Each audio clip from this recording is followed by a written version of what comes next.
Hello friends, welcome to my Edu Pandit YouTube channel. तो दोस्तों, आज मैं लेकर आया हूँ मोस्ट इम्पोर्टेंट जीके और जनरल साइंस के क्वेश्चन जो कि आपकी आने वाली सभी कॉम्पिटिटिव एग्ज़ाम्स के लिए बहुत ही इम्पोर्टेंट है। अगर आप हमारी वीडियो पर पहली बार आए हैं तो चैनल को सब्सक्राइब जरूर करें और बेल आइकन ज़रूर प्रेस करें ताकि आप आने वाली सभी वीडियो को देख सकें।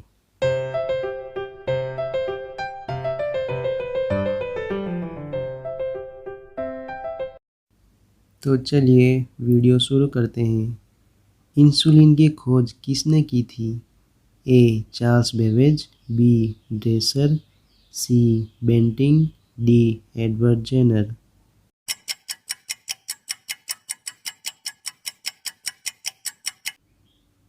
तो दोस्तों, इंसुलिन की खोज सर फ्रेडरिक बेंटिंग ने की थी।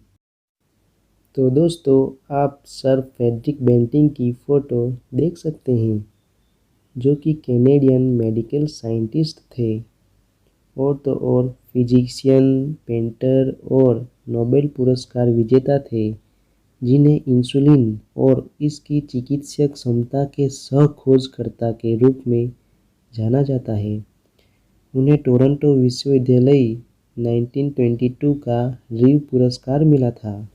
बेंटिंग को 1927 में एडिनबर्ग विश्वविद्यालय के चिकित्सा विज्ञान के लिए कैमरून पुरस्कार की प्राप्ति भी हुई थी और 2004 में बेंटिंग को national events hall of fame में शामिल भी किया गया था। तो आगे बढ़ते हैं हमारे दूसरे क्वेश्चन पे। हृदय के प्रत्यारोपण की खोज किसने की थी? A. Leeuwenhoek, B. John Salk, C. Dresser, D. Doctor Christiaan Bernard.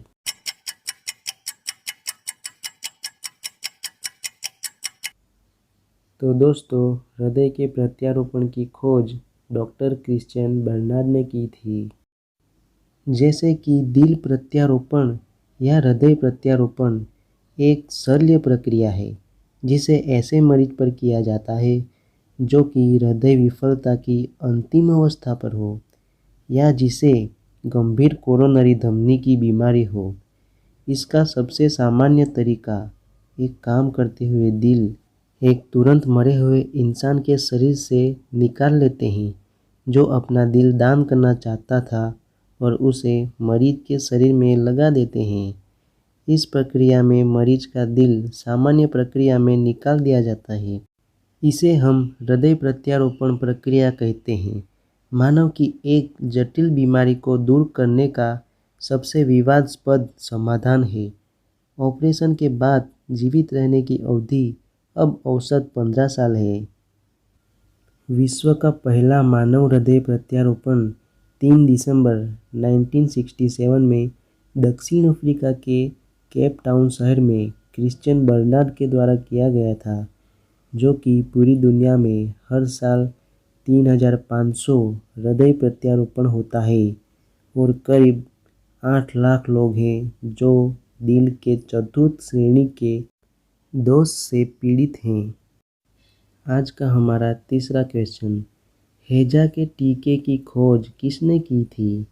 A. Hahnemann, B. Robert Koch, C. Leeuwenhoek, D. मैकुलन।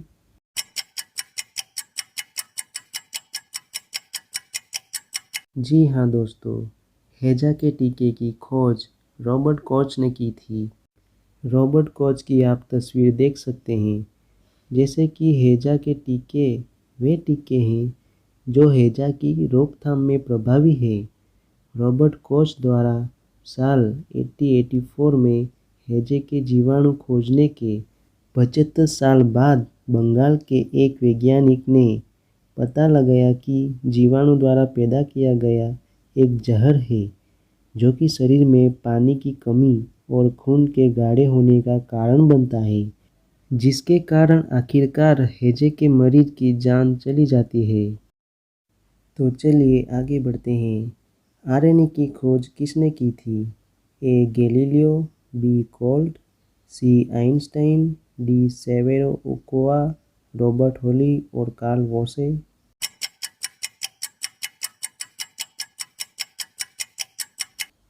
तो आरएनए की खोज सेवेरो ओकोआ, रॉबर्ट हॉली और कार्ल वोसे ने की थी। आरएनए का पूरा नाम राइबोज न्यूक्लिक अम्ल था। आरएनए के महत्वपूर्ण कार्य में जिनको सुचारू बनाना और उनकी प्रतियां तैयार करना होता है। यह विभिन्न प्रकार के प्रोटीनों को जोड़ने का भी कार्य करता है। इसकी कई किस्में होती है, जिसमें रिबोसोम्स आरएनए, ट्रांसफर आरएनए और मैसेंजर आरएनए प्रमुख होते हैं। आज का 5वां क्वेश्चन, डीएनए की खोज किसने की थी? A. James Watson, B. Einstein, C. Francis Crick, D. A और बी दोनों।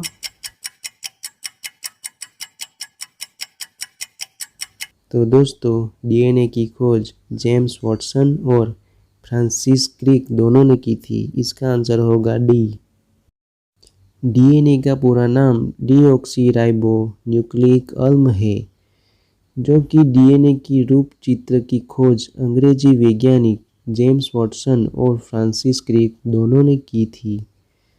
इस खोज के लिए उन्हें सन 1962 में नोबेल पुरस्कार सम्मानित किया गया था। एक सामान्य सूक्ष्मजीव से लेकर विशाल वृक्ष एवं प्राणी जो इस पृथ्वी पर निवास करते हैं, ये सभी अपने अस्तित्व के लिए डीएनए पर ही निर्भर हैं।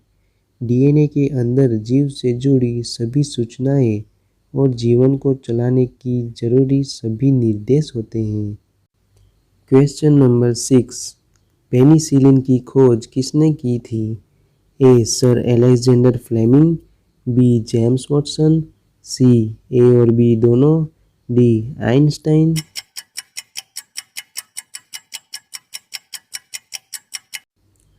पेनिसिलिन की खोज सर अलेक्जेंडर फ्लेमिंग ने की थी। अलेक्जेंडर फ्लेमिंग स्कॉटलैंड के जीव वैज्ञानिक एवं औषधि निर्माता थे।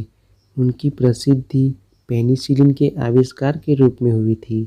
पेनिसिलिन को शॉर्ट फॉर्म में पीसीएन या पेन भी कहा जाता है। पेनिसिलिन एंटीबायोटिक का एक समूह है, जिसकी व्युत्पत्ति पेनिसिलियम फंगी से हुई है। क्वेश्चन नंबर 7, रक्त परिवहन की खोज किसने की थी? A. William Harvey, B. James Watson, C. Ivanovsky, D. Torricelli.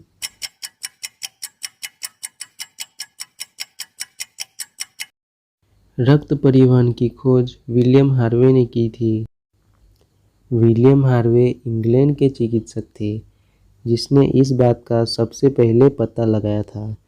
Doctor Harvey ने रक्त संचार की पूरी प्रक्रिया एवं उसमें मस्तिष्क की भूमिका की विवेचना की थी।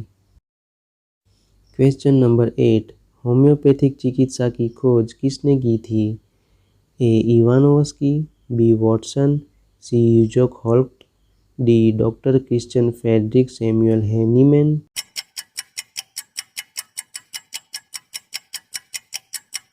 तो होम्योपैथिक चिकित्सा की खोज सैमुअल हैनीमैन ने की थी। इसका सही आंसर डी है। सैमुअल हैनीमैन एक होम्योपैथिक चिकित्सक छद्म विज्ञान के जन्मदाता हैं। यह चिकित्सा के समरूपता के सिद्धांत पर आधारित है, जिसके अनुसार औषधियाँ उन रोगों से मिलते जुलते रोग दूर कर सकती है जिन्हें वे उत्पन्न कर सकती हैं। औषधि की रोगहर शक्ति जिससे उत्पन्न हो सकने वाले लक्षणों पर निर्भर है। क्वेश्चन नंबर 9, चेचक के टीके की खोज किसने की थी? ए. एल्बर्ट बेसिन, B. Louis Pasteur, C. William Harvey, D. Edward Jenner.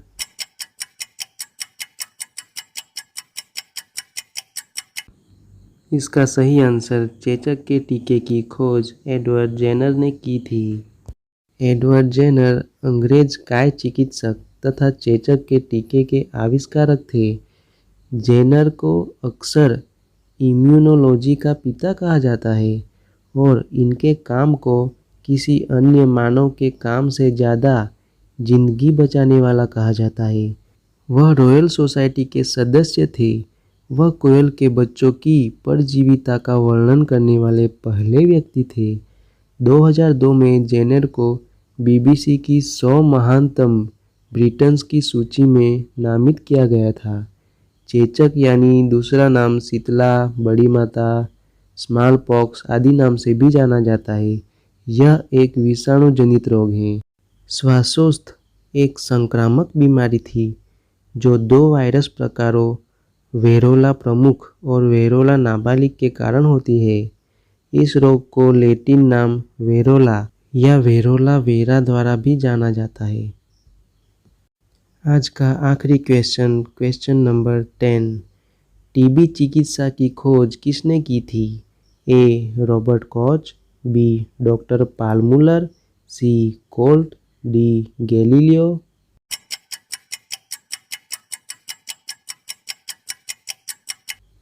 तो दोस्तों, टीबी चिकित्सा की खोज रॉबर्ट कॉच ने की थी। तो दोस्तों, टीबी का पूरा नाम ट्यूबरक्लोसिस है। इसके अन्य नाम यक्ष्मा, तपेदिक यक्ष रोग, एमटीबी या टीबी है। एक आम और कई मामलों में घातक संक्रामक बीमारी है। टीबी के मरीजों को अगर बिना उपचार किए छोड़ दिया जाए तो ऐसे संक्रमित लोगों में से 50% से भी अधिक की मृत्यु हो जाती है।